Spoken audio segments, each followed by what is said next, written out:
Pirms vairāk kā 20 gadiem dibinātā Mārtiņa fonda misija ir atbalstīt ikvienu bērnu, kas nonācis grūtībās saskaroties ar onkohematoloģiskajām saslimšanām un dažādiem fiziskās attīstības traucējumiem. Tuvojas vasara, nometņu laiks, un Mārtiņa fondam tas ir ļoti rosīgs laiks. Mārtiņa fonds tāpat kā agrāk strādās savās dūjās, gaidīs bērnus ar veselības problēmām un viņu vecākus. Kā arī Mārtiņa fonds ir uzsācis jaunu projektu sievietēm. Ik viens no mums dzīvojot šo dzīvi, laiku pa laikam ir spiests sastapties ar grūtībām, pārbaudījumiem, šķēršļiem. Dažreiz tos pārvarēt vai novērst nav nepārāk grūti, ne sarežģīti, bet reizumis tie sajauc, izjauc un pat sagrauj ikdienu un dzīvi tik ļoti lielā mērā, ka vienam to visu izdzīvot nav iespējams. Vēl jau vairāk, ja visas grūtības, problēmas un šķēršļi ir ietverti un iekļauti vienā vārdā – veselība, slimība un tās radītas sekas emocionālās, psiholoģiskās un fiziskās. Šādā brīdī bieži vien tiek uzdots viens vienīgs jautājums – kā dzīvot tālāk? Kā spēt sadzīvot ar to visu?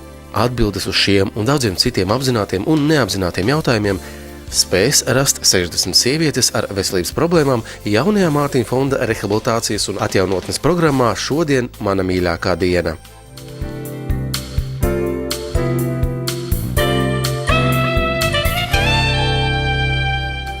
Programmā, kuras ietvaros caur iejūtīgām un rosinošām psihologa sarunām, rīta un vakara jogas nodarbībām, mākslas terapijas dažādajām norisēm, kroketa spēles un pirts aktivitātēm, vienkāršām un atjaunojošām pastaigām brīvajā dabā un gardajām maltītēm, ik viena sieviete spēs saņemt grūtā brīdī tik ļoti nepieciešamo sapratni, atbalstu un jaunu iespēju un resursu apzināšanos un ticību sev, citiem un dzīvei kā jaunai iespējai, bet ieguvēji būs daudzi, gan tuvie un mīļie, gan vispirms jau pašas sievietes.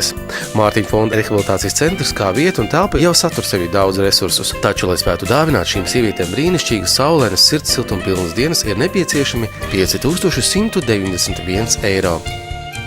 Plānots īstenot 4 nometnes, katru 4 dienas, katrā nometnē 15 dalībnieces. Tiešu labumu gūs 60 sievietes ar invaliditāti.